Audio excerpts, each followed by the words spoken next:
السلام علیکم ورحمۃ اللہ تعالی وبرکاتہ۔ وعلیکم السلام۔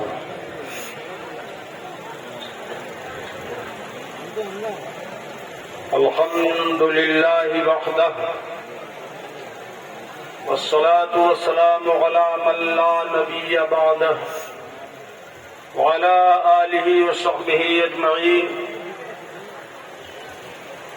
اما بعد فاعوذ باللہ من الشیطان الرجیم، بسم اللہ الرحمن الرحیم۔ ما كان محمد ابا احد من رجالكم ولكن رسول الله وخاتم النبيين۔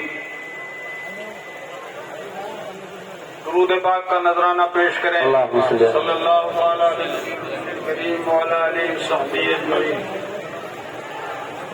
میرے عزیزوں، ٹائم کی بہت قلت ہے، کام کی کثرت ہے۔ ویسے تو آپ کو معلوم ہے کہ میں 1-1.5 منٹ کی تقریر بھی کر لیتا ہوں، لیکن جو مجھے آج بیان کرنا تھا یہ 1-1.5 منٹ میں نہیں ہو پائے گا، اور ٹائم ہے بھی نہیں تو میں کیا کروں۔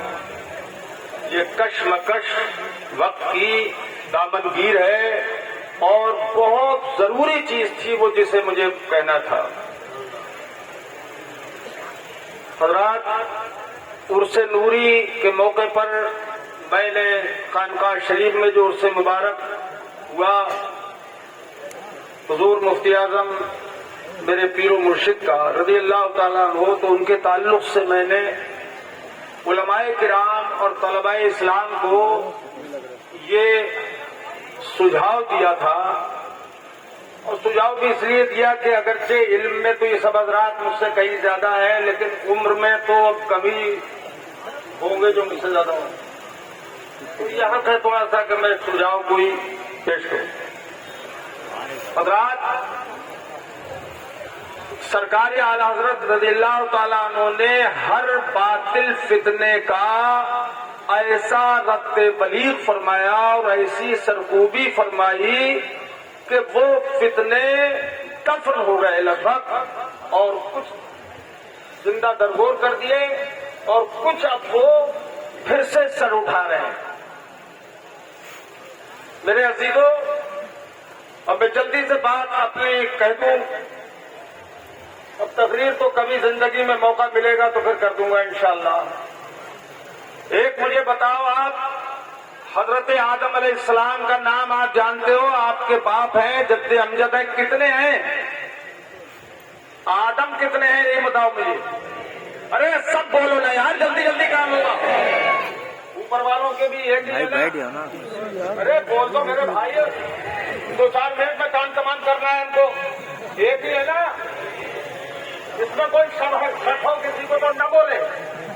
آدم کتنے ہیں؟ ایک۔ کتنے؟ ایک۔ مگر وہابیوں دیوبندیوں کے ہیں 7۔ میں بتا رہا ہوں، ارے ہنسو مت، کام لے لو جلدی سے، کام وہ لے لیجئے تم کو جو راضی کرے۔ ٹھیک ہو لامے رضا تم پہ کروڑوں درود۔ کتنے آدم ان کے؟ 7۔ اور ایسے نہیں، اس میں حدیث پیش کر رہے ہیں، وہ کہہ رہے ہیں ہمارے باپ ایک نہیں ہے، 7 ہے، 7۔ میں کیا کہہ رہا ہوں غور کر رہے ہیں، اپنے علماء کی توجہ میں چاہتا ہوں۔ 7 بتا رہے، 7۔ اور میں نے جب غور کیا تو جو دلیل انہوں نے پیش کی اس میں نکلے 8۔ میں نے بڑھا نہیں، اسی میں ہے۔ مثال کے طور پر میں بتا رہا ہوں، تقریر میں ادھار کروں گا آج، اس وقت تو چند باتیں میں عرض کر رہا ہوں۔ کتنے آدم ہیں؟ جلدی بول دو ایک دم۔ ایک۔ وہابیوں کے کتنے؟ 7، اور انہی کی دلیل کے مطابق 8۔ حضور ہمارے آخری نبی ہے کہ نہیں؟ جلدی بول دو ایک دم، آخری نبی ہے۔ اور یہ آخری نبی ہونا اپنی تمام تر خصوصیات کے ساتھ یہ وہ کلی ہے جس کا ایک ہی فرد پایا گیا اور جس کا دوسرا فرد پایا جانا محال ہے. علماء منطق موجود ہے یہاں, توجہ کرو, وہ کلی ہے جس کا دوسرا فرد ممکن نہیں ہے. اب انہوں نے کیا پلان بنایا وہابیوں نے؟ بولے خاتم النبیین ہے, ایک نہیں ہے, 7 ہے, 7. بتائیے آپ ذرا غور تو کرے, ڈکیتی پر تو غور کرے ذرا. بولے حضور اکیلے خاتم النبیین نہیں ہے بلکہ 7 ہیں. ہم نے کہا وہ کیسے؟ بولے 7 زمینیں جو ہیں. میرے عزیزوں کتنی زمینیں؟ 7. بولے ہر زمین میں ایک آدم اور ہر زمین میں ایک نبی. ہم نے کہا وہ کیسے؟ بولے حدیث میں ہے, اثر ابن عباس میں ہے, ان اللہ خلق 7 ارضین فی کل ارض آدم کآدمکم ونوح کنوحکم وابراہیم کابراہیمکم وعیسیٰ کعیسیٰکم ونبی کنبیکم, کہ ہر زمین میں ایک آدم تمہارے آدم کی طرح, ایک ابراہیم تمہارے ابراہیم کی طرح, ایک نوح تمہارے نوح کی طرح, ہر زمین میں ایک عیسیٰ تمہارے عیسیٰ کی طرح اور ایک نبی تمہارے نبی کی طرح. بولے ہو گئے 7 خاتم النبیین نہیں ہو گئے؟ ہر زمین میں ایک الگ خاتم النبیین. معاذ اللہ, اور سے بولو معاذ اللہ. اب میں 1-2 منٹ کے اندر یہ بات کر دوں میرے عزیزوں. پہلے تو یہ اثر ابن عباس ہے, یہ موقوف ہے. کہ حدیث موقوف ہی اسے کہتے ہیں جو صحابی تک جس کا سلسلہ ہو.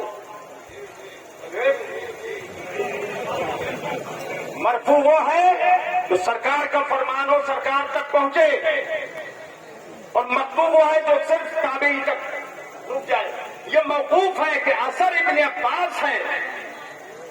مگر سنیے, یہ اثر ابن عباس اس کے تعلق سے ایک وہابی نے کہا کہ یہ صحیح الاسناد ہے, اور اس کو حاکم نے صحیح کہا, بیہقی نے صحیح کہا, فلاں بزرگ نے صحیح کہا, فلاں بزرگ نے صحیح کہا.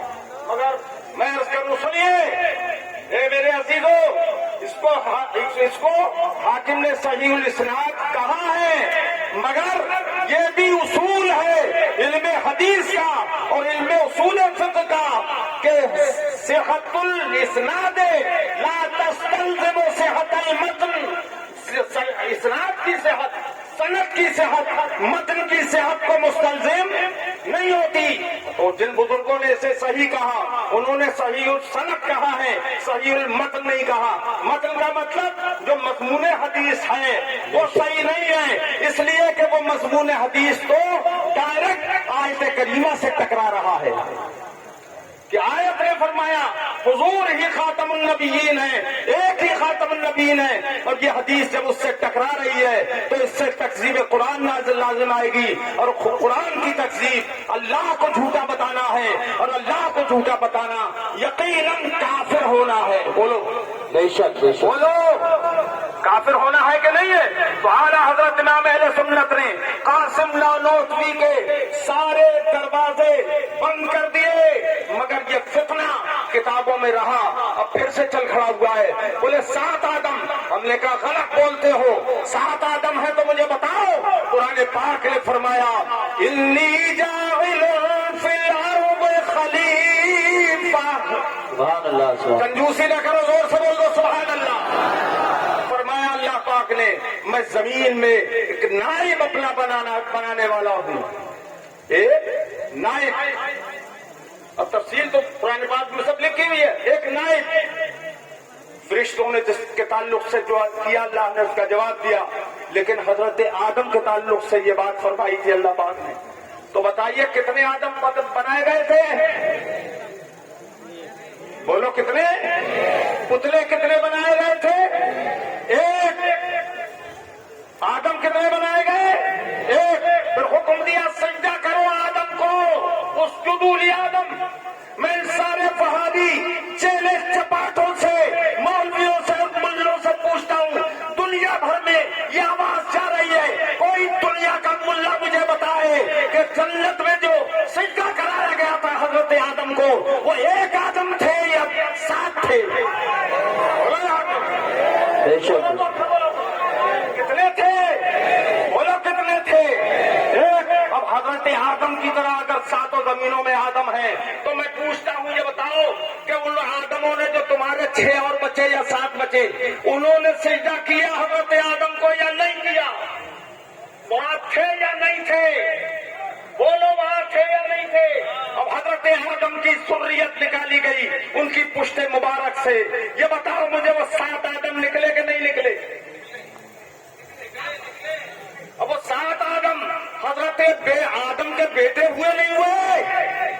اگر کہتے ہو ایسے یہی آدم تھے، میں نے کہا سنو یہ وہ بات نہیں ہے، یہ بات وہ ہے اگر صحیح مان لیا جائے اس اثر کو تو اکابر نے ہمارے کئی طرح سے اس پر اعتراض کیا ہے۔ کسی نے فرمایا کہ یہ حدیث موضوع ہے، کسی نے فرمایا یہ ضعیف ہے، کسی نے فرمایا یہ متروک ہے اور متن کے معارض ہے، کسی نے فرمایا شاذ ہے، اور شاذ ہے تو اس کا کوئی قسم کے ہوتے ہیں ثقہ اگر اوسط سے اختلاف کرے تو یہ شذوذ جو ہے وہ متروک ہے، اور اگر غیر ثقہ سے مخالفت کرے شاذ وہ بھی ہے مگر وہ متروک ہے، اور ثقہ اگر مخالفت کرے تو وہ موقوف ہے، اس سے حکم ثابت نہیں ہوتا ہے۔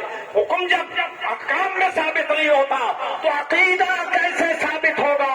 وہ بھی اس عقیدے سے کے مخالف جو عقیدہ پوری امت کا ہے، ساری امت کا عقیدہ یہی ہے کہ حضور ہی صرف خاتم النبیین، بولو سبحان اللہ، ہے، حضور آخری نبی ہے، حضور ہی آخری نبی ہے۔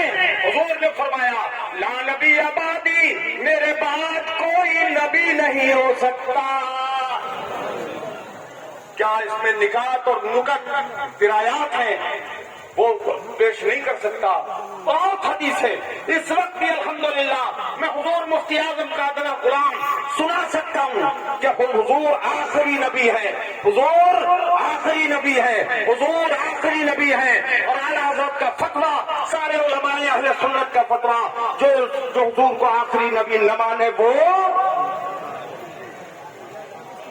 آج ہمارے مولانا عادل صاحب سے کئی بار اس سلسلے میں گفتگو ہو چکی ہے کہ یہ ضرورت ہے حسام الحرمین پر تصدیق کرانے کی اس دور کے علماء کی کئی بار بات ٹھیک ہے ضروری ہے۔ میں پوچھتا ہوں اوپر نیچے کے سارے لوگوں سے بتاؤ اعلیٰ حضرت کا جو فتویٰ ہے کہ جو حضور کو آخری نبی نہ مانے وہ مضبوطی سے کہو وہ کافر ہے، اور جو جان بوجھ کر قاسم نانوتوی کو اس مسئلے کی اس عقیدے کی حقیقت کو جان کر اسے کافر نہ مانے وہ بھی کافر ہے۔ ایسے لوگوں سے نہ شادی بیاہ حلال ہے، نہ ان کے پیچھے نماز حلال ہے۔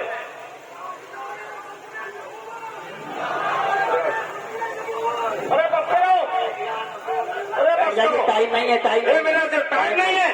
ٹائم نہیں ہے اس لیے تو ورنہ اس میں سے سینکڑوں نعرے اب تک لگ گئے ہوتے، مچل رہے ہیں لوگوں کے سینوں میں نعرے، مگر برداشت کرو۔ میں پوری دنیا میں کوئی بھی وہابیوں کا پیشوا ای قدر یا آ قدر، چنی قدر یا چنا قدر، کوئی بھی چھوٹا تو بڑا، کہتر یا مہتر، کہتر یا بہتر، کوئی بھی مناظرہ کر لے عقیدے پر انشاءاللہ تعالی حضور مفتی اعظم کا یہ ادنا غلام اس سے مناظرہ کرنے کے لیے تیار ہے۔ سبحان اللہ، فلک کو کبھی دل جلو سے کام نہیں، واہ واہ واہ، اور سمجھ دو ذرا سبحان اللہ، فلک کو کبھی دل جلو سے کام نہیں، اور جلا کے